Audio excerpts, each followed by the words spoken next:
নবী হওয়া সত্ত্বেও তিনি একজন মানুষ ছিলেন, নাকি তিনি ফেরেশতা হয়ে গিয়েছিলেন? মানুষ ছিলেন। তো মানুষের পক্ষে কত সুন্দর হওয়া যায়, তার আমল, আখলাক, আদব, সিরাতে পাক, চরিত্র, আচার, ব্যবহার, সেগুলোর তিনি সবচেয়ে উত্তম নমুনা এবং রোল মডেল। সেটা আমরা জানি, আল্লাহ তাআলা বলেছেন উসওয়াতুন হাসানা, সর্বোত্তম আদর্শ।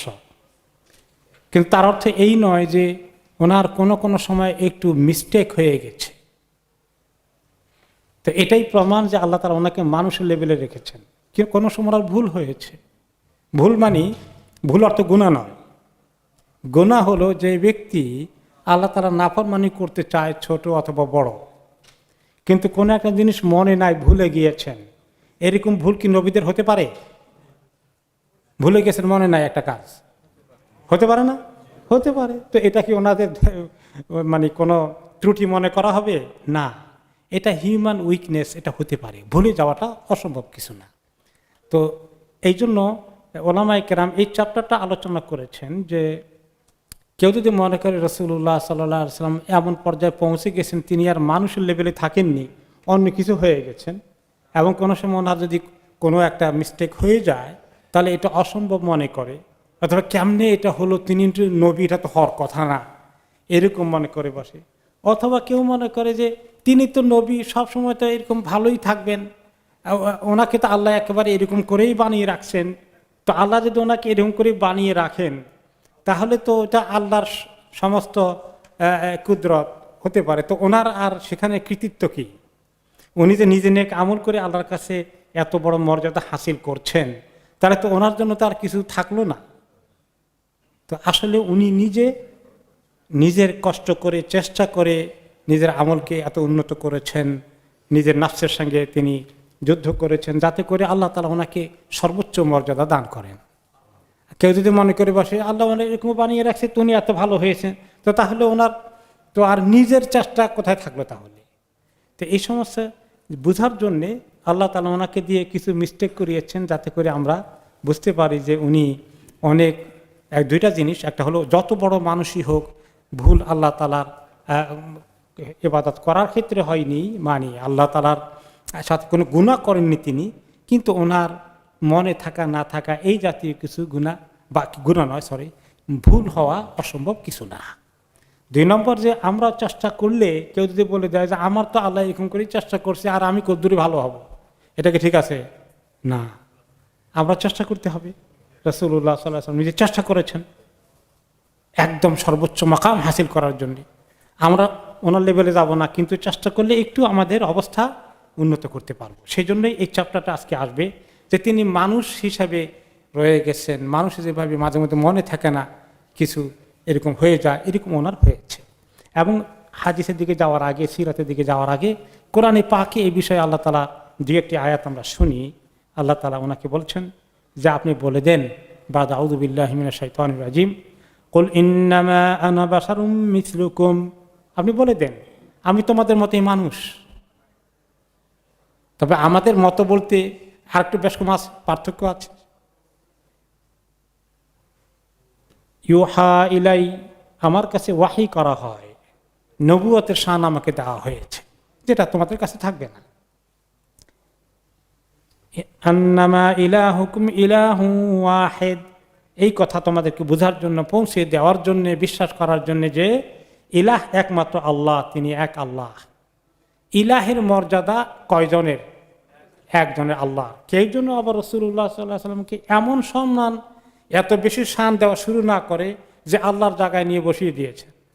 আল্লাহ তাআলা সেখানে ইঙ্গিত দিয়েছেন। খেয়াল করতে হবে তোমাদের ইলাহ কয়জন, মাবুদ কয়জন?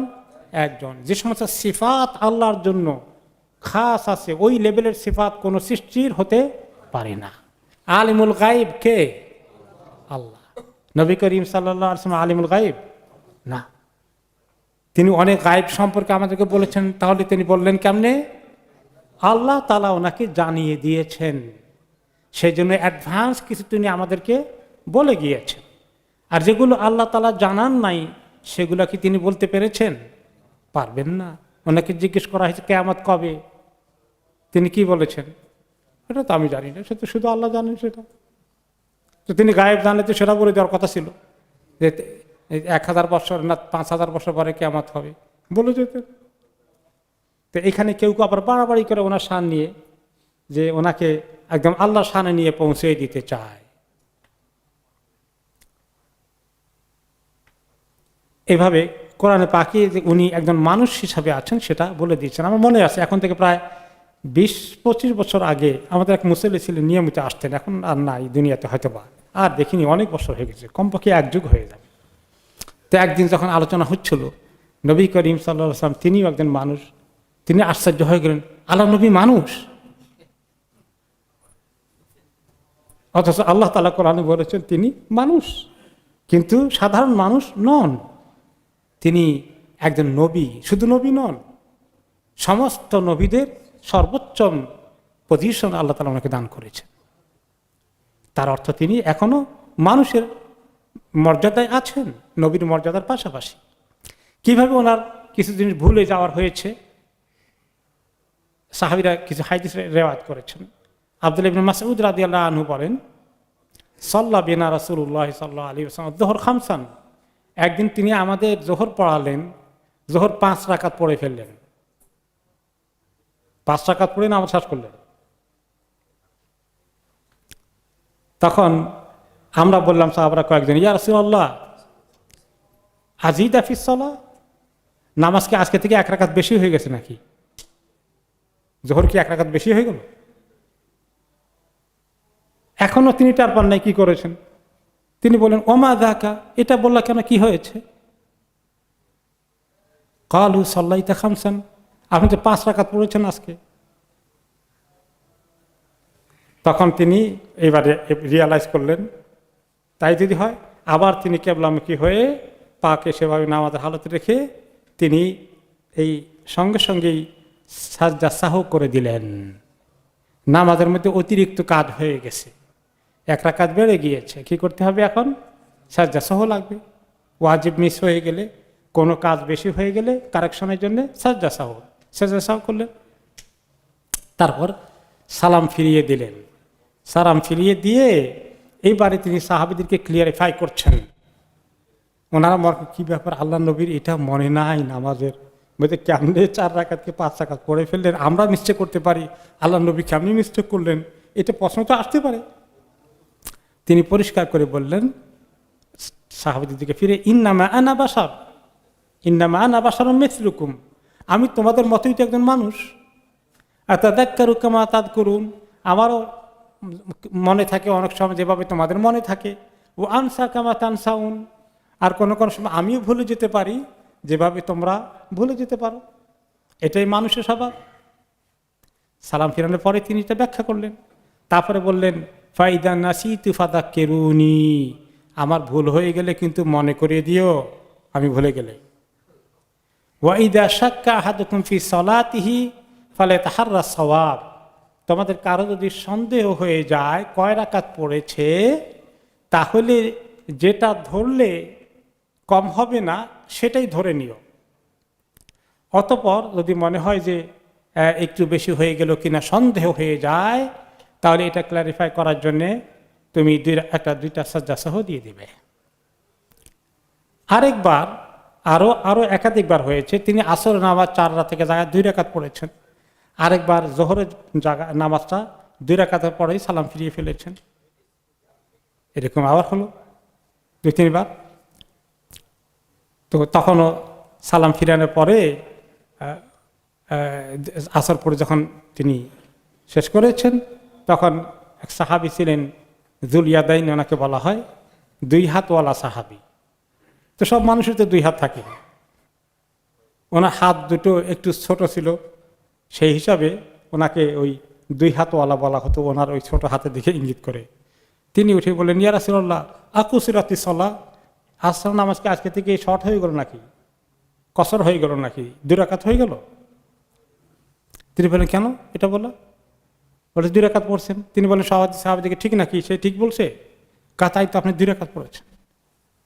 তখন তিনি আবার 2 রাকাত কমপ্লিট করলেন এবং সাজদা করলেন। তো এতে বোঝা গেল এই যে এইগুলো এই মানবীয় ভুল হওয়ার বিষয়টা, এটা নবুয়তের দায়িত্বের সঙ্গে কোনো সাংঘর্ষিক নয়। তিনি আল্লাহ নবুয়তের কথা পৌঁছাতে কোনো জায়গায় ভুলে গেছেন তেমন হবে না, ওইটা গ্যারান্টি আল্লাহ তাআলা নিয়েছেন, ওইটার কোনো জায়গায় মিস্টেক হবে না। কিন্তু মানুষের সাধারণ নিজের যেটা আয়ত্তে আছে, এখানে মানুষের ভুলে যাওয়ার হতে পারে। এর চেয়ে আরো বড় মিস্টেক হয়েছে, আরো মারাত্মক ঘটনা। আবু হুরায়রা রাদিয়াল্লাহু আনহু বলেন যে একদিন নামাজের ইকামত হয়ে গেল, তিনি আমাদেরকে, আমরা সব সব বেঁধে দাঁড়ালাম, নবী করিম সাল্লাল্লাহু আলাইহি ওয়াসাল্লাম ইমামতি করার জন্য নামাজের মুসাল্লায় দাঁড়িয়েছেন, নিয়ত করবেন, এই সময় মনে পড়লো ওনার তো ফরজ গোসল রয়ে গেছে। চিন্তা করে দেখছে, ফরজ গোসল রয়ে গেছে। তো তখন তিনি বলেন, মাকানাকুম, তোমরা থামো, একটু রাখো, আমি আসি। পাশেই তোমার ঘর, গোসল করে চলে আসলেন এবং আমরা দেখতে পেলাম ওনার মাথার থেকে তখন তাড়াহুড়া করে আসতেছেন, ভালো করে মাথা মোছেনও নয়, পানি টট করে পড়ছে। ফাসাল্লাইনা ফাকাব্বারা ফাসাল্লাইনা মাহু, আর ইকামত রিপিট করেন নাই, এতক্ষণে ইকামত অনেকটা ঠান্ডা হয়ে গেছে, তারপরেও ওটা দিয়েই তিনি নামাজ পড়ে ফেলেছেন, আর ইকামতকে রিপিট করতে হয়নি। ফাসাল্লাইনা মাহু, বুখারী মুসলিমের হাদিস, এগুলো কোনো দুর্বল হাদিস না। নবী করিম সাল্লাল্লাহু আলাইহি ওয়াসাল্লাম এভাবে তিনি নিজে এই যে উনি যে মানুষ হিসাবে কিছু হতে পারে, এগুলো কেউ সিরাতে পড়লে যদি মনে করে এটা অদ্ভুত কথা, আল্লাহ নবীর এত বড় মিস্টেক কেমনে হয়, এইটা মানুষকে আল্লাহ তাআলা এই অবস্থায় রাখবেন, তার ঊর্ধ্বে তিনি যেতে পারেননি। কিন্তু আল্লাহ তাআলা নৈকট্য অর্জনের জন্য যা কিছু করা দরকার সেখানে তিনি কোনো ত্রুটি করেননি, আল্লাহ তাআলা পয়গাম পৌঁছানোর ক্ষেত্রে তিনি ত্রুটি করেননি। ঠিক তেমনি মানুষের মধ্যে যখন তিনি কোনো, ওনার কাছে অনেক দরবার যেত, বিচার আচার, সাহাবীদের মধ্যে তিনি তো রাষ্ট্রের প্রধান, তিনি প্রধান বিচারকের অবস্থায় আছেন, আল্লাহ নবী থাকা অবস্থায় তো আর কারো কোর্টে কেউ যাবে না, তা ওনার উপস্থিতি তো ওনার কাছে আসতো। তো সেই বিষয়ে তিনি মাঝে মধ্যে কিছু কেস আসতো, যে কেসে কিছুটা মাঝে মধ্যে মিস্টেক হতে পারে। যেমন দুইজন লোক এসে ওনার কাছে খুব জোরে জোরে কথা বলা শুরু করে দিল একটা কেস নিয়ে, একটা দানা পানার বিষয়। দুইজনেই বলে যে আমার হক এটা, সে দাবি করছে, আর উনি বলে সেটা আমার হক, ও দাবি করছে। মিসআন্ডারস্ট্যান্ডিং কোনো কারণে হয়েছে দুইজনের ভিতরে। এর হয়তো লম্বা চূড়া কিছুটা ওনাদের উত্তরাধিকারের ব্যাপার, পূর্বের, মনে করেন যে একজনের জায়গা আরেকজন দাবি করছেন যেটা আমার পূর্বপুরুষদের জায়গা, কিন্তু ওনার পূর্বপুরুষরা এটা আমার পূর্বপুরুষ থেকে দখল করে নিয়েছে। এখন এটা প্রমাণ করা তো মুশকিল, সেই জমানায় এত দলিলপত্র কাগজপত্র ছিল না। তো দুটো নিয়ে ওনাদের মধ্যে কথাবার্তা বেশ হচ্ছে। অত যাদের অরিজিনাল জায়গা ছিল তাদের ছেলে মেয়েরা, পরবর্তী বংশধররা জানে জায়গাটা তাদের ছিল, কোনো এক সময় আরেক গোষ্ঠীর লোকেরা দখল করে চলে গেছে, তার বাদাদা মরে গেছে, এখন তারা ওয়ারিশ সূত্রে সেটাকে বরাবর দখল করে আসছে, কিন্তু ওদের ক্লেম রয়ে গেছে। এখন ওনার কাছে যখন কেসটা আসলো তখন তিনি বললেন, বলো দেখি, তবে একটা জিনিস খেয়াল রাখবা, ইন্নাকুম তাখতাসিমুনা ইলাইয়া, তোমরা যখন আমার কাছে কেসগুলো নিয়ে আসো জানাপানার ক্ষেত্রে, ওয়াইন্নামা আনা বাশার, আর আমি তো মানুষ, আমি তো আর আল্লাহর পজিশনে নেই, আমি তার জানবো না কার মালিকানা আসলে ছিল। ওয়ালা আল্লাহ বাদাকুম আলহানু বিহুজ্জাতি মিন বাদ, আমি হয়তো দেখবো যে তোমরা যখন দুইজনই কথা বলবে, একজনের হয়তো কথা বলার পারঙ্গমতা অনেক বেশি, সে খুবই এক্সপার্ট ওয়েতে তার কেসকে প্রেজেন্ট করতে পারবে, আর আরেকজনের হয়তো এত বুদ্ধি নাই, সে কথা এত গুছিয়ে কায়দা করে বলতে পারবে না। তো আমি এখন বিচার করে আসনে যখন বসি, আমার কাছে যে ব্যক্তি যুক্তি, তর্ক এবং কথা বলার পয়েন্টগুলো জোগাড় করে সুন্দর করে বলতে পারবে, তা আমি তার পক্ষে রায় দেব। আমার কাছে সেটা প্রমাণ মনে হবে যে এর কথাই যেভাবে বলেছে মনে হয় যেন তার, কিন্তু আসলে যদি হয় এটা তার না, যে আসল মালিক সে কায়দা করে বলতে পারেনি, আর আমি তো তার অন্তর থেকে গায়েব জানবো না, যার ফলে আমি ফয়সালা দিয়ে দিব যে ভালো করে বলেছে, তার হক পক্ষে আমি ফয়সালা দিয়ে দেবো, কিন্তু তবে মনে রেখো যে এই ব্যক্তি খুব কায়দা করে আরেকজনের হক নিজের পকেটে ঢুকিয়ে ফেললো আমার ফয়সালা অনুযায়ী, এটা মনে করো না যে আল্লাহ নবী ফয়সালা দিয়েছে, আমাদের কোনো চিন্তার কারণ নাই। আর আমি তার জন্য জাহান্নামের একটা টুকরার ফয়সালা দিলাম, কিন্তু জাহান্নামের টুকরার ফয়সালা দিলাম। কিন্তু এখন বলো তোমরা কে কেমনে কথা বলবা? তাদেরকে আগে তিনি এই ভূমিকা দিলেন, এই ইন্ট্রোডাকশন দিলেন। এখন বলো দেখি তোমাদের কথা। খবরদার আরেকজনের হক খাওয়ার জন্য কায়দা করে বলবা না সঠিক কথা বলবা। দুইজনেই ভালো মুসলিম ছিলেন, কিন্তু ওই দুইজনের যে পূর্বপুরুষ থেকে চলে আসা ওই বিবাদের ক্ষেত্রে তাদের কাছে এটার মালিকানা নিয়ে দাবি চলছে। বললাম তো তখনকার জমানায় এত দলিল পত্র, এত কিছু রেজিস্ট্রি অফিস টফিস এগুলো তো ছিল না। দুইজনেই যখন এই কথা দুটো শুনলেন, দুইজনকে এটা খুব হিট করলো। দুইজনেই ভালো মুসলিম। তো উম্মে সালামা রাদিয়াল্লাহু আনহা এই দুইজনের কথা শুনছিলেন কাছে থেকে, ওনার ঘর থেকে। তিনি বললেন, দুইজনে এই কথা শুনে কাঁদতে থাকলেন, দুইজনেই কাঁদলেন এবং বললেন, একজন আরেকজনকে বলছে, ভাই আমার দরকার নাই, আমি দাবি ছেড়ে দিলাম, তুমি এটা ভোগ করো। আরেকজনে বলছেন, ভাই না না আমি না, তুমি নাও, তুমি ভোগ করো, আমি নেব না এটা, যদি আমার হক না হয়ে থাকে, আমরা পূর্বপুরুষ যদি গন্ডগোল করে থাকে। সুবহানাল্লাহ, দেখছেন কি চেঞ্জ সাহাবীদের মধ্যে। এই জন্য ওনারা সাহাবী হওয়ার উপযুক্ত ছিলেন। হক তাৎক্ষণিক ছেড়ে দিচ্ছেন আল্লাহর ভয়ে। সুবহানাল্লাহ, আজকে মুসলিম উম্মার অবস্থা দেখেন, আরেকজনের হক কিভাবে গ্রাস করে চলে যাচ্ছে, কিভাবে উকিল মুক্তার কোর্ট কাছারি কিনে ফেলতেছে ঘুষ দিয়ে, সব তার পক্ষে নিয়ে যাচ্ছে। এখন নবী করিম সাল্লাল্লাহু আলাইহি ওয়াসাল্লাম দুইজনের কথা শোনার পরে বললেন, যখন বোঝা যাচ্ছে যে কারো পয়েন্টেই মজবুতভাবে একতরফা ক্লিয়ার হচ্ছে না, এরকম যখন তোমরা করে ফেলেছ, তাহলে এক কাজ করো, তোমরা দুইজনে আপাতত দুই ভাগ করে ব্যবহার করো। আর আল্লাহর কাছে তৌফিক চাও যে আল্লাহ যদি কোনোদিন প্রমাণ হয়ে যায় যে আসলে আমার না, তখন তুমি তাকে সেটা ফেরত দিয়ে দিও। এখন এইভাবে যাও। সুবহানাল্লাহ। তাহলে রাসূলুল্লাহ সাল্লাল্লাহু আলাইহি ওয়াসাল্লাম গায়েব জানলে তো বলতেন, আমি গায়েব থেকে দেখছি এটা তোমার হক, তার না।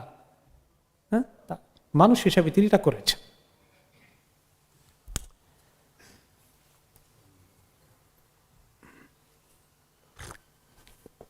তিনি মক্কায় বসবাস করতেন। আরেকটি ঘটনা, মক্কা শরীফে খেজুর গাছ টাছ তেমন ছিল না, তেমন কিছু চাষাবাদ হয় না মক্কা, কিন্তু মদিনাতে ভালো চাষাবাদ হয়, খেজুরের জন্য মদিনা বিখ্যাত।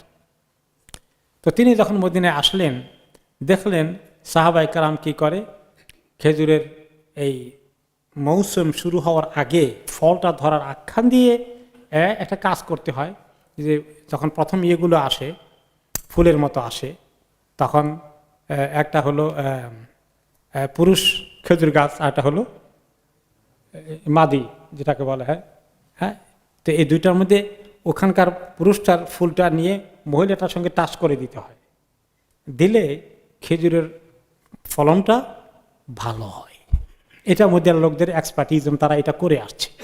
তো তিনি তার এগুলো কিছু বুঝেন টুঝেন না, তো বললেন তোমরা এখান থেকে লাগিয়ে আবার ওখানে লাগাও কেন, এরকম করা দরকার কি, এরকম করে দরকার নাই। ওকে, মা আদুন্নু যালিকা ইগনি শাইআন, আল্লাহ তাআলা রিজিক দেওয়ার দিবে নিয়ে এটা করি, আর তোমাদের ফায়দা কি হবে এটা তো আমি বুঝি না।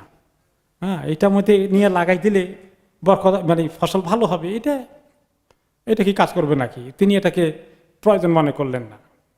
তো তারা মনে করলেন যখন এটা কোন দরকার নাই, আল্লাহ নবী যখন বলছেন, এবারে আর কেউই কাজ করলো না। তারপরে সাথে দেখা গেল যে সুবহানাল্লাহ, একদম মাঠে মারা গেছে, ফসল সুবিধা হয় না এবারে। তো ওনার কাছে আসেন সবাই, ইয়া রাসূলুল্লাহ, আপনার বুদ্ধি নিতে গিয়ে তো আমরা এবার বড় ঠকে গেলাম, কি ব্যাপার যে এরকম ঘটনা হয়ে গেছে, আমরা প্রত্যেকবার যে কাজটা করি আপনি বললেন যে করা লাগবে না, আমরা করলাম না। তখন তিনি বললেন, আহারে ওটা তো আমি আমার একটা ধারণা থেকে বলেছিলাম, জীবনে ওকে দেখিও না করিও নি।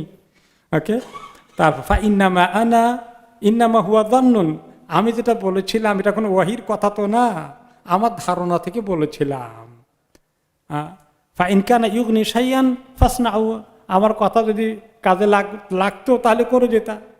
ফাইন্না মানা বাশারু মিসলুকুম, আমি তো তোমাদের মতোই মানুষ। ওয়াইনাযান্না ইখতি ওয়া ইউসিব, মানুষের ধারণা ঠিকও হতে পারে ভুলও হতে পারে। ওয়ালাকিন মা কুলতু লাকুম আনিল্লাহি আযজা ওয়া জাল ফালান আকযিবা আলাল্লাহ, দুনিয়ার বিষয়ে আমার জ্ঞানের সীমাবদ্ধতা এতটুকুনি, তোমাদের চেয়ে আমার কোনো ইচ্ছা হয়তো বা বেশি নেই। কিন্তু একটা জিনিস আস্থা রাখবে, যখন আল্লাহ তাআলার পক্ষ থেকে এনে কিছু বলি তখন আমি কোনো না জেনে আন্দাজে বলি না, সেখানে আমি কোনো মিস্টেক করি না। তো দুনিয়াবি বিষয় আনতুম আদরা বে উমরি দুনিয়াকুম, দুনিয়ার বিষয়ে হয়তো অনেক ক্ষেত্রে আমার চেয়ে তোমাদের জ্ঞান অনেক বেশি, সেটাই কাজে লাগাও। তারপরে এরকম করে তিনি পরিষ্কার করে বলে দিলেন যে মানুষ হিসেবে এটা হতে পারে। মানুষের সঙ্গে ওনার অনেক লেনদেন হয়েছে মানুষ হিসাবে, সেখানে তিনি কিছুটা এফেক্টেড হয়েছেন। কেউ যদি ওনাকে অন্যায়ভাবে কিছু দুর্ব্যবহার করতো, অনেক সময় তিনি ক্ষমা করে দিতেন, কিন্তু এরপরে মাঝে মধ্যে কষ্ট পেতেন, মাঝে মধ্যে কষ্ট পেয়ে যেতেন। আয়েশা রাদিয়াল্লাহু তাআলা বলেন যে একদিন দুটো লোক আসলো নবী করিম সাল্লাল্লাহু আলাইহি ওয়াসাল্লামের কাছে, নিশ্চয়ই এরা কোনো মুনাফিক কিসমের হবে, তারা কোনো মুসলিম হবে না ভালো। এসে ওনার সঙ্গে কি কথাবার্তা বলল আমি ভালো করে বুঝি নাই, দেখছি তারা দুটা লোক কিছু কথা বলে গেল, কিন্তু আমি পরে নোটিস করলাম ওনার চেহারার মধ্যে ফাগদাবাহু, ওনাকে তারা খুব এমন কিছু কথাবার্তা বলেছে, উনি খুব কষ্ট পেয়েছেন এবং ওনার ভিতরে অনেক দুঃখ কষ্ট রাগ আমি ওনার চেহারায় দেখতে পেয়েছি। এমনকি তিনি ফালানাহুমা ওয়াসাব্বাহুমা, কিছুটা তাদেরকে তিনি অভিশাপও করলেন, তাদের ব্যাপারে মন্তব্য করলেন এবং অভিশাপ করলেন। মন্তব্যটা ছিল যে তাদের ব্যাপারে খারাপ কিছু কথা তিনি বললেন যে তারা এরকম এরকম লোক, দুষ্ট প্রকৃতির লোক, এই জাতীয় কিছু কথা, এবং এটা লানত করলেন। তিনি সহজে কিন্তু লানত করতেন না, লানত নিষেধ করেছেন আয়েশা রাদিয়াল্লাহু আনহাকে, কিন্তু এই সময় তিনি আশ্চর্য করতে পারেননি, মুখ দিয়ে এরকম কিছু কথা এসে গেল। তা আমি যখন লোক দুটো চলে গেল, আমি নবী করিম সাল্লাল্লাহু আলাইহি ওয়াসাল্লামের চেহারার দিকে তাকালাম, আমি বললাম ইয়া রাসূলুল্লাহ মান আসাবা মিনা মা আসাবা মিনাল খাইরি শাইইন মা আসাবাহু হাদান, এই দুটো তাদের কপাল এত পড়লো আজকে, এদের জীবনে তো কোনো খায়ের আর হওয়ার সম্ভাবনা নাই, এরকম দুর্ভাগ্যবোধ আর কেউ নাই, আপনাকে এত কষ্ট দিয়ে গেল, হ্যাঁ, আর তারা এই আজকে কি ক্ষতিগ্রস্ত হয়ে গেল, এত ক্ষতিগ্রস্ত তারা হয়ে গেল, মনে হয় না পৃথিবীতে এত ক্ষতিগ্রস্ত কেউ হয়েছে। ওমা যাকা, নবী করিম সাল্লাল্লাহু আলাইহি ওয়াসাল্লাম কি বলতে চাও তুমি?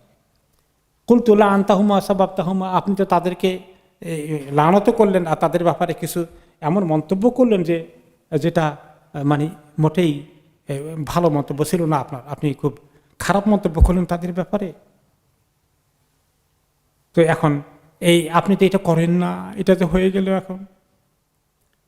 তখন তিনি বলেন আওয়া মা আলিমতি মা শারাতু আলাইহি রাব্বি, তুমি এটা শুনেছ, আরেকটা শুনুন নি, আমি আমার রবের সঙ্গে একটা শর্ত দিয়ে রেখেছি বহু আগেই, আল্লাহর সঙ্গে আমার কিছু শর্ত আছে। কি শর্ত দিয়েছি?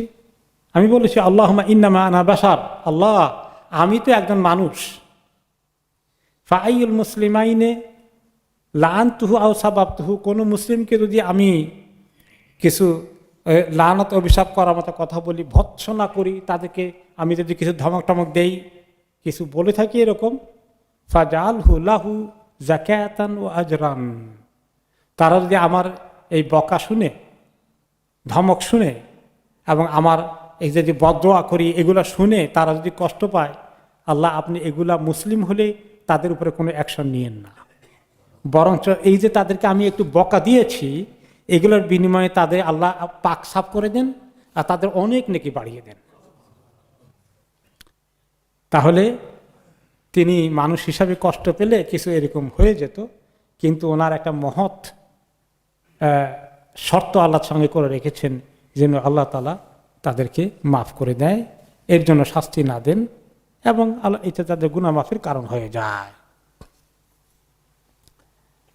আমরা চিন্তা করি যে এখান থেকে তো আমাদের শিক্ষা আছে, আমাদের এরকম হয়ে যায়, আমরা নিজেদের মধ্যে বন্ধু বান্ধবের ভিতরে আত্মীয় স্বজনের ভিতরে স্বামী স্ত্রী পারিবারিক জিন্দেগিতে এরকম মাঝে মাঝে কিছু হয়ে যায়, একটু বকাবকি করে একে অপরকে খুব কড়া কথা বলি, খুব দূরত্ব পয়দা হয়ে যায়। তো এগুলা যেন খুব বেশি ক্ষতি না করে ফেলে, ব্যাড ইফেক্ট না করে ফেলে।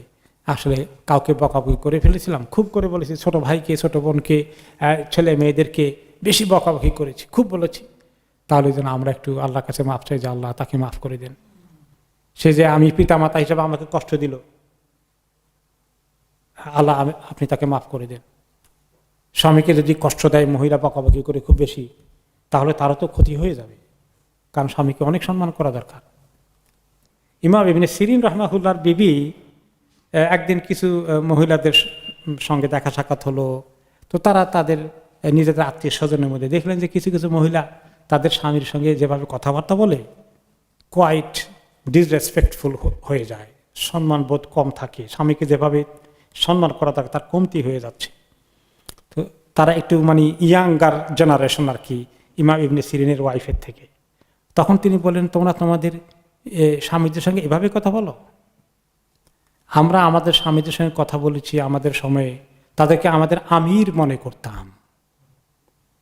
একজন আমিরকে যেভাবে কথা বলে সেভাবে তাদেরকে সম্মান করে শ্রদ্ধা করে আমরা কথা বলেছি। তো এরকম যদি কোনো স্ত্রী তার স্বামীকে কষ্ট দিয়ে কথা বলে, খুব বেশি করে বকাবকি করে, তাহলে সে স্বামীর মনে কষ্ট চলে আসতে পারে। তখন সে হয়তো তাকে একটু বদদোয়া দিয়ে ফেললো, একটু অভিশাপ চলে আসতে পারে। তখন ছেলে মেয়েকে এরকম আপনার সঙ্গে বেয়াদবি করেছে বা কথা শুনে নাই, উল্টোপাল্টা করে ফেলেছে, আপনার মনে অনেক কষ্ট আসতে পারে। মা বাবার যদি কষ্ট আসে ছেলে মেয়ের প্রতি, তাদের অনেক ক্ষতি হবে না? তাহলে কি করতে হবে? আল্লাহর কাছে মাফ চাইতে, যে আল্লাহ আমার ছেলে মেয়েকে মাফ করে দেন, আমার বেবিকে মাফ করে দেন। তারা যদি কষ্ট বা আল্লাহর কাছে আসামি হয়ে যায়, এটা কি আপনার জন্য শান্তির কারণ হবে না? এই হলো নবী করিম সাল্লাল্লাহু আলাইহি ওয়াসাল্লাম থেকে আমাদের শিক্ষা। তাহলে তিনি মানুষ হিসাবে, ওনা থেকে আমরা মানবীয় ভুল হতে পারে এটা দেখলাম, এবং সেক্ষেত্রে তিনি কিভাবে নিজেকে পরবর্তী পর্যায়ে তার সংশোধন বা করেছেন, এটার সম্পূরণের ব্যবস্থা করেছেন, সেটা আমরা শিক্ষা নিলাম। এরপরে আমরা আরেকটি বিষয় আজকে যাবো ইনশাআল্লাহ, সেটা হচ্ছে উনি সবসময় ছিলেন পজিটিভ, আশাবাদী, হতাশ হতেন না সহজে। পরিস্থিতি অনেক খারাপ হয়ে গেল, তিনি কখনো হতাশ হওয়া, নিরাশ হওয়া এই লাইনে যেতেন না, সবসময় আশাবাদী এবং পজিটিভ হয়ে থাকতেন।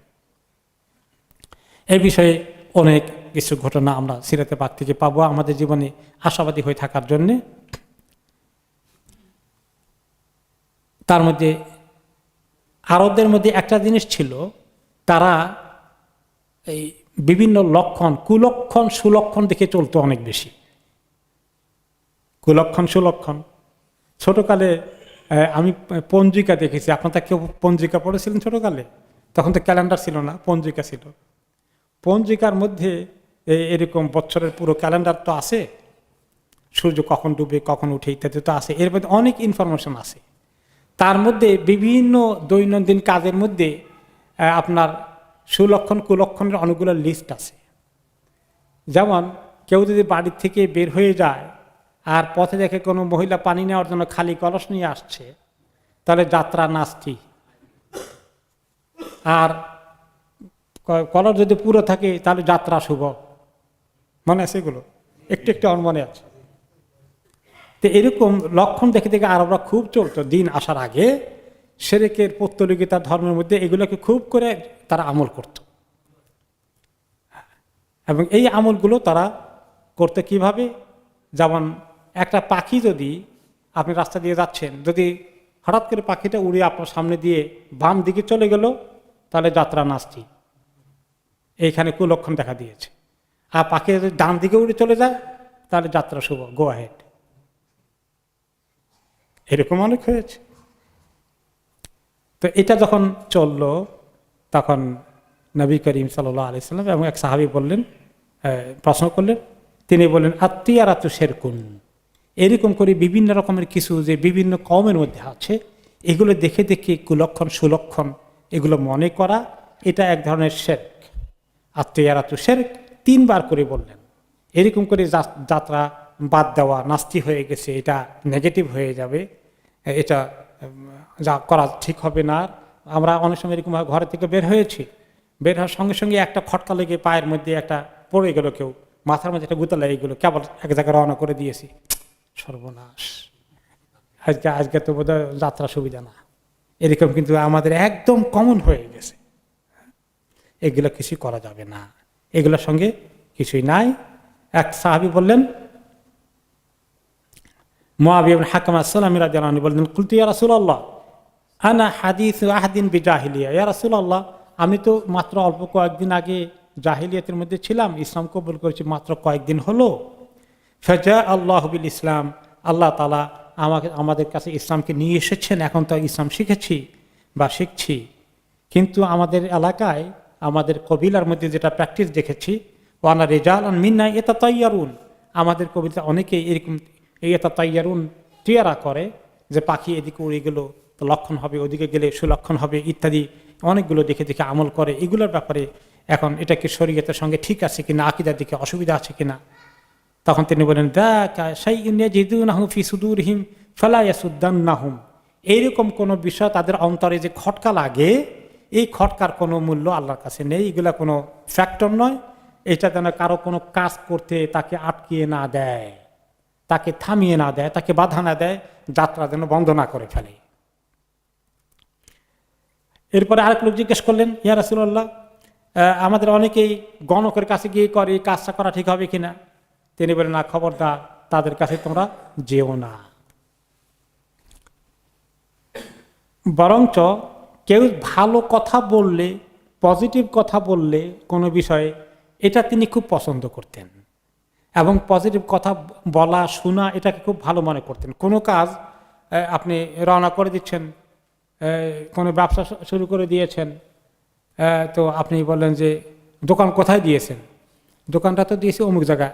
জায়গাটা তো ভালো নিলেন না, তো কি হলো এখন? আপনাকে খটকা লাগিয়ে দিল। এরকম কথা বলা তিনি পছন্দ করতেন না। হ্যাঁ, কিসের ব্যবসা শুরু করেছেন? যে এই ব্যবসা শুরু করেছে, আরে এই ব্যবসা কত মানুষ করে দিয়ে খালি লস হয়েছে, এটা কেন নিলেন? এই সর্বনাশ হয়ে গেল। এইরকম কথা বলা, এই জাতীয় জিনিস তিনি খুবই অপছন্দ করতেন, তাই না?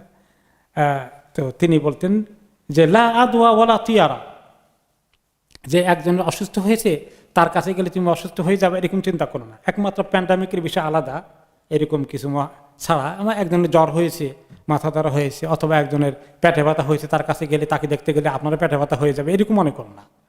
এই সাধারণত যার কিসমত আছে তাকে আলাদা অসুস্থ করুন, যার কিসমত নেই তা না। কিন্তু প্যান্ডামিকের বিষয় আলাদা, সেখানে আলাদা হাদিস আছে, ওখান থেকে তিনি সতর্ক থাকতে বলেছেন। বাকি অন্য অসুস্থতার ক্ষেত্রে কোনো অসুস্থ রোগীতে দেখতে যাওয়া, এটা ক্ষেত্রে কেউ যেন ভয় না পায় যে এটা সংক্রমিত হবে এরকম মনে না করা উচিত। আর তিনি আরো বলেছেন যে ওয়ালা তিয়ারা, এরকম কুলক্ষণ সুলক্ষণ দেখে যাত্রা কোনো কাজ করা বন্ধ করা ঠিক নয়। ওয়াইউজিবুনিল ফাআলুস সালিহ, তিনি বলেন তবে আমাকে সবসময় যখন লোকেরা পজিটিভ কথা বলে কোনো কিছু, এটা আমার খুব পছন্দনীয়। কোনো ব্যাপারে কেউ যদি কোনো পজিটিভ আলোচনা করে, এটা আমার ভালো লাগে। আর তিনি এই পজিটিভ কথা কি, পজিটিভ জিনিসটা কি? ওয়াল ফাআলুস সালিহ আল কালিমাতুল হাসানা, ভালো লক্ষণ মানে হলো, এটাতে শুভ লক্ষণ হলো ভালো কথা বলা। ভালো কথা বলা কি, যে আপনি কি ব্যবসা শুরু করেছেন? মানে এই ব্যবসা শুরু করেছেন, মাশাআল্লাহ এই ব্যবসাটা তো ভালোই শুরু করেছেন, মাশাআল্লাহ, এরকম করে পজিটিভ মন্তব্য করলেন। তাহলে পজিটিভ মন্তব্যটা এটা হচ্ছে সুলক্ষণ, তোমরা এটাকেই ব্যবহার করো। আর যেগুলো মানুষকে নেগেটিভ করে দেয় ওগুলো বলবে না। এরপরে আরেকটি আবু হুরায়রা রাদিয়াল্লাহু তাআলা আনহু বলেন যে নবী করিম সাল্লাল্লাহু আলাইহি ওয়াসাল্লাম ইয ইরওয়া আন্না রাসূলুল্লাহ সাল্লাল্লাহু আলাইহি ওয়াসাল্লাম সামি'a কালিমাতান ফাআজাবাতহু ফাকালা আখাযনা ফা'লাকা মিন ফিক। এক সাহাবী কোন একটা বিষয়ে এক আলোচনা চলছিল, কোন একটা বিষয়ে তিনি পজিটিভ মন্তব্য করলেন যে এই কাজটা বেশ ভালোই হবে আশা করা যায়। তো নবী করিম সাল্লাল্লাহু আলাইহি ওয়াসাল্লাম বললেন, তোমার এই পজিটিভ কথাটা আমরা নিয়ে নিলাম তোমার থেকে, আমরা তোমার পজিটিভ কথাটাতে খুশি হলাম, so will do this action. তো এইভাবে তিনি অ্যাপ্রিসিয়েট করলেন।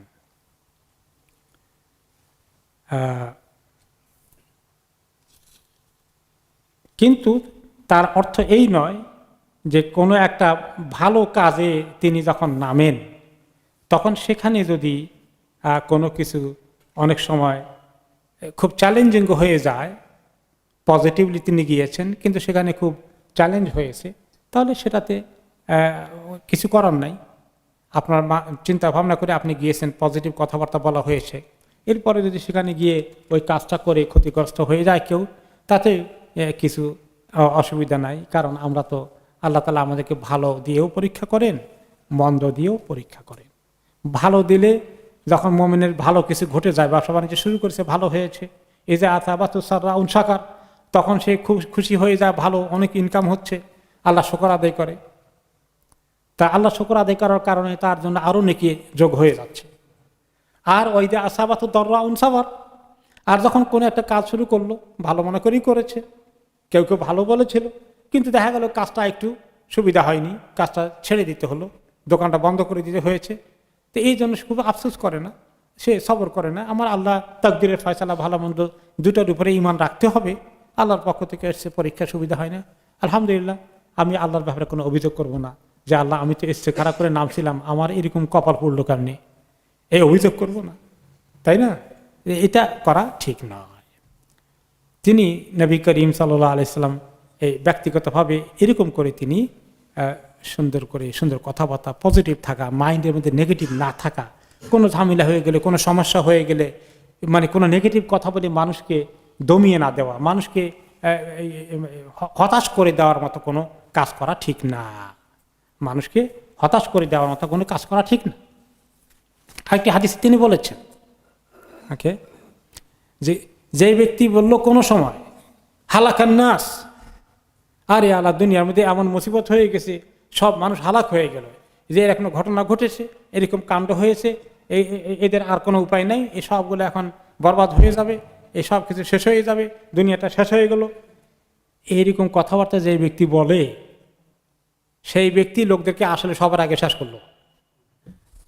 মান কালা হালাকান নাস ফাকাদ আহলাকাহুম, যে ব্যক্তি নেগেটিভ কথা প্রচার করে লোকদেরকে হালাক করে দিল, লোকদেরকে শুনিয়ে দিল, মন দুর্বল করে দিল, সে তারা ক্ষতিগ্রস্ত হওয়ার আগে সেই তাদেরকে ক্ষতিগ্রস্ত করে দিল। তাহলে পজিটিভনেস, অপটিমিজম, মানে এরকম একটা থাকা, এটা তিনি আমাদেরকে শিখিয়েছেন, তিনি নিজে আমল করেছেন। এরপরে এমনকি স্বপ্নের ব্যাপারে তিনি ভালো স্বপ্ন দেখলে নিজে ওইটা খুব খুশি হতেন। সাহাবীদের ভালো স্বপ্ন শুনলে এটা শুনতে চাইতেন, জানতে চাইতেন। আনাস ইবনে মালিক রাদিয়াল্লাহু আনহু বলেন, একদিন নবী করিম সাল্লাল্লাহু আলাইহি ওয়াসাল্লাম বললেন, রাআইতু যাতা লাইলাতিন ফীমা ইয়ারা নাইম, আমি একদিন দেখলাম স্বপ্নে, যেভাবে লোকেরা স্বপ্ন দেখে, কাআন্না ফি দারি উকবা ইবনে রাফি, আমরা উকবা ইবনে রাফির বাড়িতে মনে হয় যেন আছি, স্বপ্নে দেখছি। ফাউতিনা বিরাতাবি মিন রাতাবি ইবনে তাব, আর সেখানে আমাদেরকে খেতে দেওয়া হলো ইবনে তাবের সুন্দর টসটসে রসালো খেজুরগুলো, পাকা একদম রসওয়ালা খেজুরগুলো আমাদের খেতে দেওয়া হলো। এই আমি স্বপ্নে দেখলাম। ফাআওয়ালতু রিফআতা লানা ফিদ দুনিয়া ওয়াল আকিবাতা ফিল আখিরা ওয়া আন্না দীনানা কাদ তাবা, এর ব্যাখ্যা আমি করলাম, আমার মনে আসলো যে আমাদেরকে আল্লাহ তাআলা দুনিয়াতে অনেক শান দেবেন। মদিনা রাষ্ট্রকে আল্লাহ তাআলা পরবর্তী পর্যায়ে শান দিয়েছেন না অনেক, পরে মক্কা বিজয় হয়েছে না, তার আগে তিনি এই স্বপ্ন দেখলেন।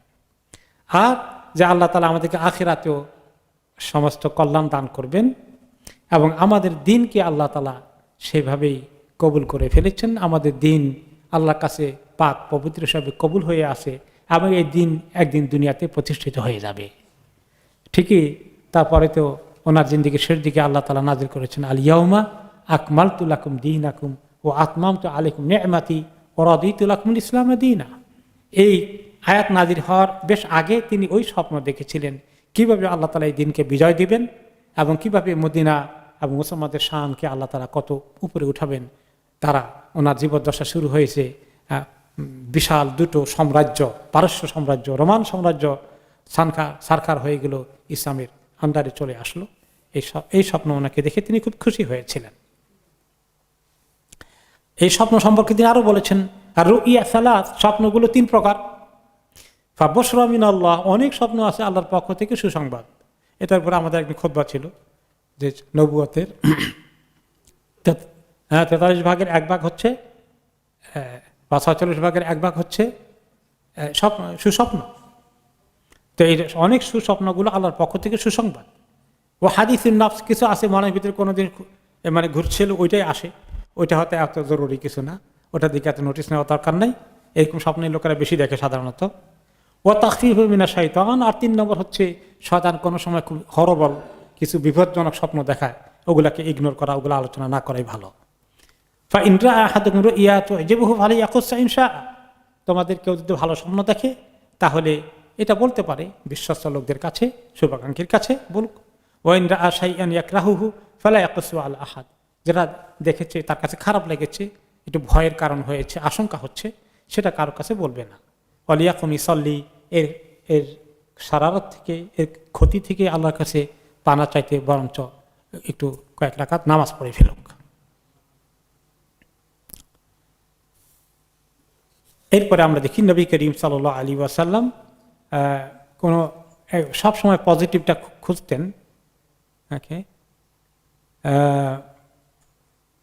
তার মধ্যে একটা আছে যে তিনি উহুদ যুদ্ধের সময় স্বপ্ন দেখলেন, উহুদ যুদ্ধে যাওয়ার আগে সাহাবীদের সঙ্গে তিনি স্বপ্নটা বললেন এবং তিনি সেখান থেকে ভালোই আশা করলেন উহুদ যুদ্ধে যাওয়ার আখ্যান দিয়ে। তিনি বললেন রাআইতু কাআন্নী ফী দিরইন হাসিনা, আমি দেখতে পেলাম যে আমি সুরক্ষিত বর্ম পরিধান করে আছি। আগের দিনে যোদ্ধারা কি করতেন? লোহার বর্ম পরিধান করতেন, লোহার পোশাক আর কি আমার গায়ে পরা। ও রাআইতু বাকারান মুনাহহারা, আবার দেখলাম কিছু গরু জবাই করে ফেলানো হয়েছে, জবাই করে দেওয়া গরুগুলো পড়ে আছে। আর ফাআওয়ালতু, এখন এই স্বপ্ন দেখে দুটো জিনিস দেখলাম, যে আমি লোহার বর্ম পরে সুরক্ষিত অবস্থায় আছি আর কিছু গরু জবাই হয়ে আছে। আমি এর ব্যাখ্যা বোঝার চেষ্টা করলাম যে মদিনা সুরক্ষিত থাকবে, এই উহুদের যুদ্ধে মদিনা পরাজিত হয়ে যাবে না, কাফেরদের হাতে মদিনার শহরের পতন হবে না, এটা আমি কনফার্ম হয়ে গেলাম। আর যে গরুগুলো জবাই হয়ে আছে এগুলোর মধ্যে নিশ্চয়ই কোনো খায়ের আছে, গরু তো ভালো জিনিস, হালাল জিনিস, ভালোই কিছু হবে, বাস এর বেশি না। আর এটা তিনি স্বপ্ন দেখলেন, তার আগে তিনি পরামর্শ করেছিলেন যে আমরা কি মদিনায় তারা যে আক্রমণ করতে আসছে উহুদের যুদ্ধের সময়, আমরা কি মদিনায় তাদেরকে আসতে অ্যালাউ করব, ভিতরে ঢুকলে তারপরে তাদেরকে অ্যাটাক করব, নাকি আমরা আগাম গিয়ে তাদেরকে আটকাবো, সেখানে গিয়ে তাদেরকে আমরা থামাবো, মদিনা শহরে আসতে দেব না, কোনটা করব? তিনি পরামর্শ করলেন। ওনার ইচ্ছা ছিল মদিনায় ওদেরকে ঢুকতে দেওয়া, তাহলে তারা ঢুকুক এবং আমরা বিভিন্ন রাস্তার মোড়ে মোড়ে চান্স নিয়ে তাদেরকে সেখানে আমরা মোকাবিলা করব, আমরা সবাই তাদের সামনে যাব না। মুরব্বী সাহাবীরা ওনার সঙ্গে একমত হয়েছিলেন। কিন্তু যারা জওয়ান তাগড়া সাহাবী, মদিনার আসল আনসারী বাসিন্দারা, তারা বলেন ইয়া রাসূলুল্লাহ ওয়াল্লাহি মা দুখিলা আলাইনা ফিহা ফিল জাহিলিয়া, কোন জাতি মদিনায় জাহিলি সময়ে আমাদের শহরে ঢুকতে পারে নাই যুদ্ধ করতে আসতে, ফাকাইফা ইদখালু আলাইনা ফিহা ফিল ইসলাম, এখন আমরা ইসলাম কবুল করেছি, এখন তো আমাদের আরো আল্লাহর উপরে ভরসা করে শক্তি হয়েছে, এখন বুঝি আমরা অ্যালাউ করব তাদেরকে, দুশমনরা মদিনায় ঢুকে গিয়েছে। তখন তিনি বলেন শাআনুকুম ইদাম, তাহলে ঠিক আছে তোমাদের কথাই আমি একমত হয়ে গেলাম।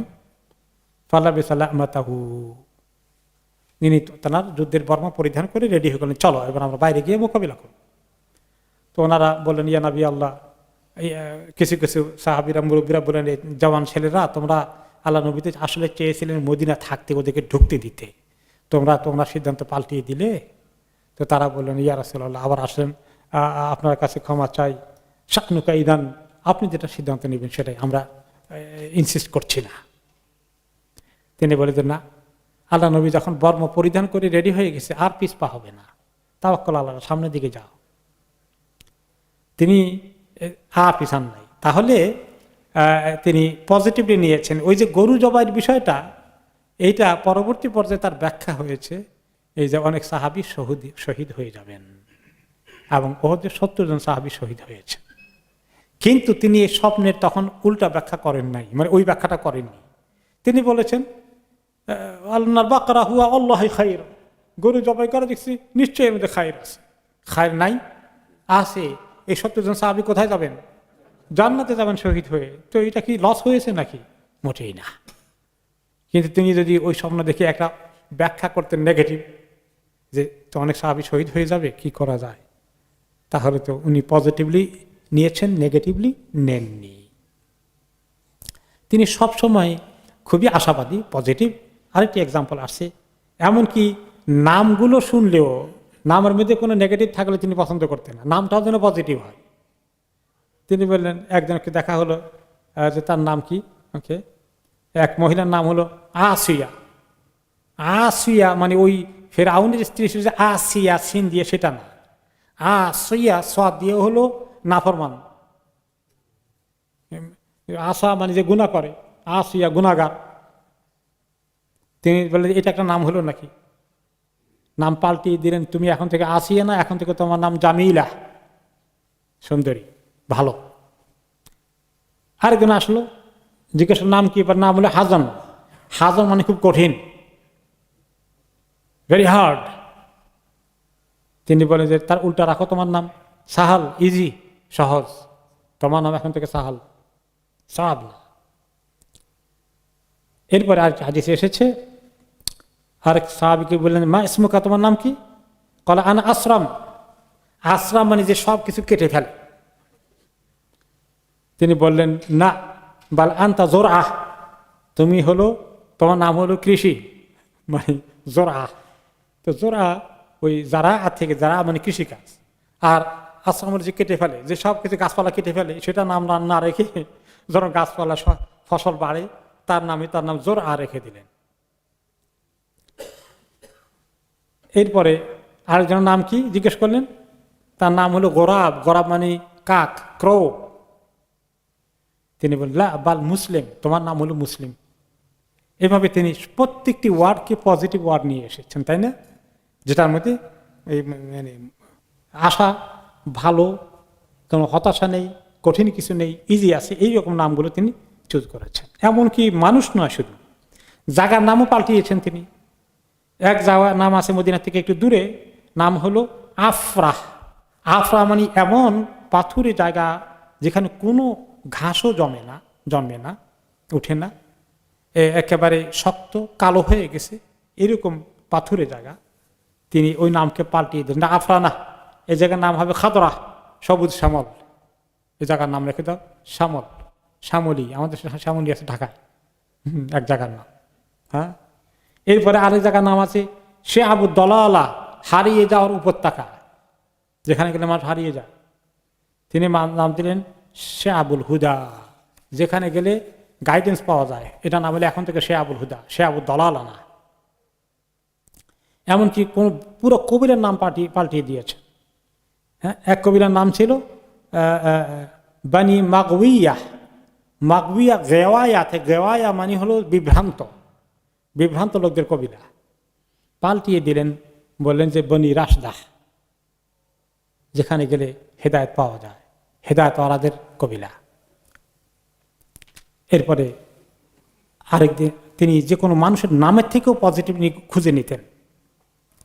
যখন হুদায়বিয়া সন্ধিতে অনেকদিন থাকতে হলো, সন্ধি এখনো হয় না, ওসমান রাদিয়াল্লাহু আনহু মক্কা গিয়ে আটক হয়ে গেলেন। পরবর্তী পর্যায়ে যখন কাফেররা, মক্কার কুরাইশগণ একজনকে পাঠালেন সন্ধি করতে, সে আসলো সন্ধির কথাবার্তা নিয়ে। তো কে আসলো? তার নামটা ছিল সোহাইল ইবনে আমর। সোহাইল ইবনে আমর, সোহাইল সাহাল থেকে, সাহাল মানে সহজ, ইজি। তার নামটা শুনে কাফেরদের পক্ষ থেকে আসছে, মুসলমানদের সঙ্গে নেগোসিয়েশন করবে, আলাপ আলোচনা করে চুক্তি হবে, সন্ধি হবে। এবং তার নামটা শুনেই রাসূলুল্লাহ সাল্লাল্লাহু আলাইহি ওয়াসাল্লাম মন্তব্য করলেন, লাকাদ সাহালাল্লাহু লাকুম মিন আমরিকুম, আশা করা যায় আল্লাহ তাআলা তোমাদের ব্যাপারটাকে চুক্তির বিষয় সহজ করে দিবেন। কারণ তার নাম সোহাইল, সেখান থেকে সাহাল মানে সহজ হবে। নবী করিম সাল্লাল্লাহু আলাইহি ওয়াসাল্লাম এভাবেই তিনি অনেক কিছুতেই পজিটিভ থাকতেন, শক্ত অবস্থাতেও তিনি পজিটিভ থাকতেন। তিনি আয়েশা রাদিয়াল্লাহু তাআলা আনহা বলেন, আমি নবী করিম সাল্লাল্লাহু আলাইহি ওয়াসাল্লামকে বললাম, হে আল্লাহর নবী, আপনার জীবনে সবচেয়ে কঠিন সময় কখন এসেছিল? তখন তিনি বলেছিলেন, তায়েফের সময়, যখন দাওয়াত দিলাম, দাওয়াত প্রত্যাখ্যান করলো, আমি ফেরত আসছি, আমাকে পাথরে জর্জরিত করে দিল।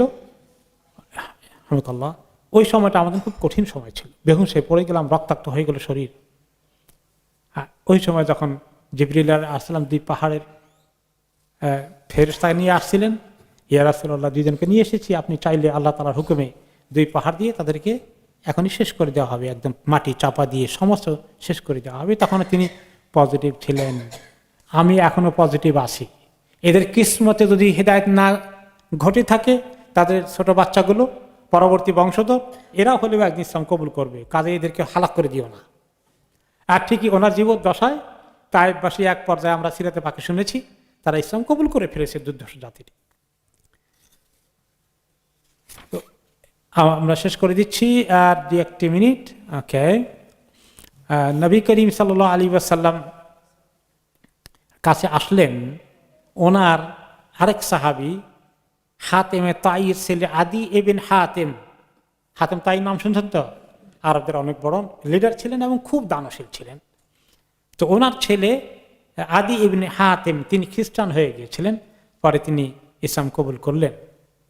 এসে নবী করিম সাল্লাল্লাহু আলাইহি ওয়াসাল্লামের কাছে এসে কথাবার্তা বলছেন। এই সময় ওনার কিছু সাহাবীরা বিভিন্ন এলাকা থেকে আসলো, অনেক কষ্টে তাদের দিন যাচ্ছে, অভাব অনটন, দুর্ভিক্ষ আছে ইত্যাদি, বহু অবস্থা খারাপ দেখলেন। কিন্তু উনি যে এলাকা থেকে আসছেন, সেই এলাকার লোকেরা সিরিয়ার কাছে হওয়ার কারণে একটু উর্বর এলাকায় এত অভাব অনটন চোখে দেখে নাই।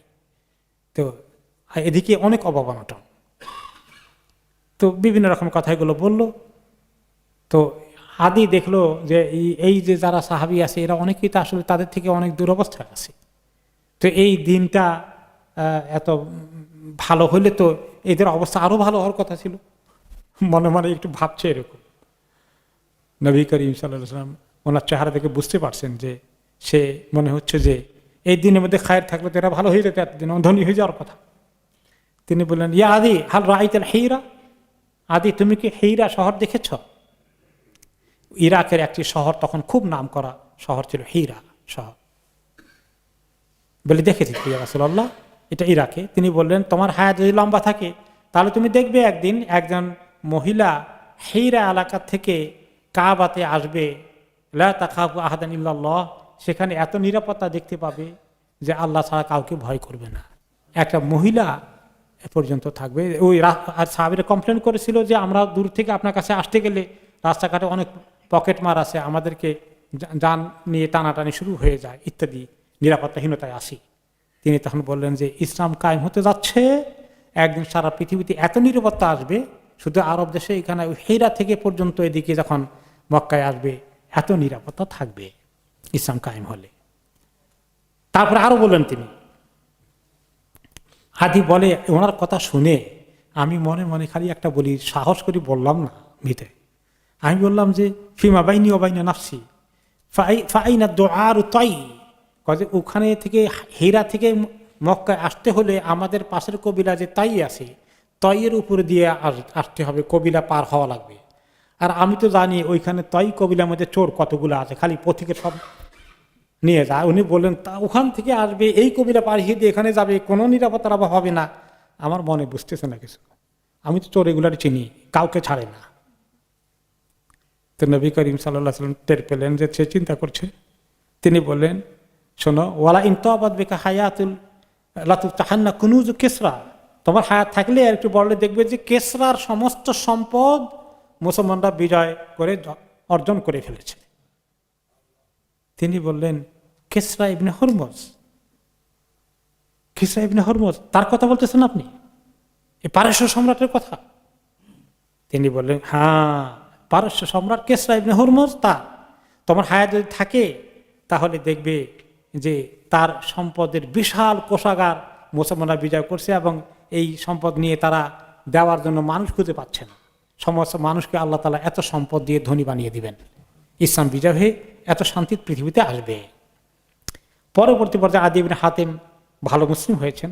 তিনি বলেছেন, আমি দেখেছি তিনি যা বলেছেন সব কিছু বলেছেন। তো নবী করিম সাল্লাল্লাহু আলাইহি ওয়াসাল্লাম এভাবেই তিনি সবসময় পজিটিভ ছিলেন, সামনের দিকে তিনি তাকাতেন।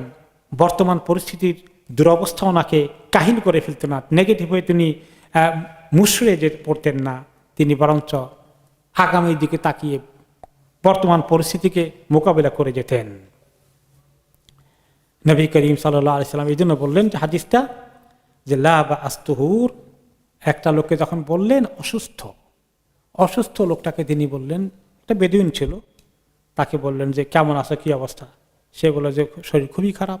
তিনি দোয়া করলেন, বললেন লা বা'স তুহুর ইনশাআল্লাহ, চিন্তা করো না, তুমি পাক সাফ হয়ে যাবে, গুনাহ তোমার জন্য একদম, অসুস্থতা তোমার জন্য মুসিবত মনে করো না, এই অসুস্থতা তোমার সমস্ত রোগ, তোমার গুনাহগুলোকে দূর করে দিবে, তোমার যত অসুস্থতা হয় তত বেশি গুনাহ মাফ হয়। তো লোকটা তখন, বেদুইনটা কি বলল, তুহুর, পাক সাফ, বাল হিয়া হুমা তাফুর, আমি তো দেখতে পাচ্ছি যে এমন জ্বর হয়েছে আমার, মানে যেন আমি একদম বয়লিং মাই সিচুয়েশন, আমার শরীরটা উতরাচ্ছে মনে হয় যেন। আলা শাইখিন কাবির, আর আমি হলাম বুড়া, এরকম জ্বর বুড়াকে ধরেছে। তুজিরুল কুবুর, জ্বর এটাই বুড়াকে কবরে নিয়ে ছাড়বে। আপনি কি বলতেছেন তুহুর? কিসের তুহুর, কিসের পবিত্রতা? আমি মানুষ, বুড়া, জ্বর হয়ে গেছে, এত খাই, এটা আমারই কবরে নিয়ে ছাড়বে? ওনার পজিটিভ কথাটাকে সে অ্যাকসেপ্ট করলো না, সে প্রত্যাখ্যান করে নেগেটিভ দিকে নিয়ে গেল। নেগেটিভ দিকে নেওয়ার কারণে রাসূলুল্লাহ সাল্লাল্লাহু আলাইহি ওয়াসাল্লাম বলেন, ফানাম ইদান, তুমি যখন নেগেটিভ চাচ্ছ নেগেটিভ হোক তাহলে। তাহলে বোঝা গেল কি এখানে, যে আমরা অনেক সময় আমাদের পরিস্থিতি খুব জটিল হয়ে যায়, সমস্যা চলে আসে, পারিবারিক, সামাজিক অনেক কিছু আমরা ফেস করতে হয়। তাহলে আমরা যে কোনো অবস্থাতেই পজিটিভ থাকতে পারা, এটা একটি বিরাট আল্লাহর নিয়ামত। নবী করিম সাল্লাল্লাহু আলাইহি ওয়াসাল্লামের ব্যক্তিত্ব থেকে আমরা এই জিনিসটা শিখলাম, যে খুবই নাজুক পরিস্থিতিতে কিভাবে আমরা স্টিল হতাশ না হয়ে যাই, নিরাশ না হয়ে যাই, আল্লাহর উপর ভরসা করে তাওয়াক্কুল করতে থাকি, পজিটিভ থাকি। আমি যদি পজিটিভ থাকি, আমার আশেপাশে যারা আছে তারা পজিটিভ থাকবে। আর আমি যদি পেরেশান হয়ে যাই, পরিবারের কর্তা, তাহলে বাকিরা আরও একদম খুব বেশি পেরেশান হয়ে যাবে। এটাও একটি সুন্দর শিক্ষা নবী করিম সাল্লাল্লাহু আলাইহি ওয়াসাল্লাম জীবন থেকে আমাদেরকে আল্লাহ তাআলা শিক্ষা নেওয়ার তৌফিক দান করুন। সুবহানাকাল্লাহুম্মা ওয়া বিহামদিকা আশহাদু আল্লা ইলাহা ইল্লা আনতা আস্তাগফিরুকা ওয়া আতুবু ইলাইক। ওয়া সাল্লাল্লাহু তাআলা আলা খাইরি খালকিহি সাইয়্যিদিনা মুহাম্মাদিন ওয়া আলা আলিহি ওয়া সাহবিহি আজমাইন। আসসালামু আলাইকুম ওয়া রাহমাতুল্লাহি ওয়া বারাকাতুহু।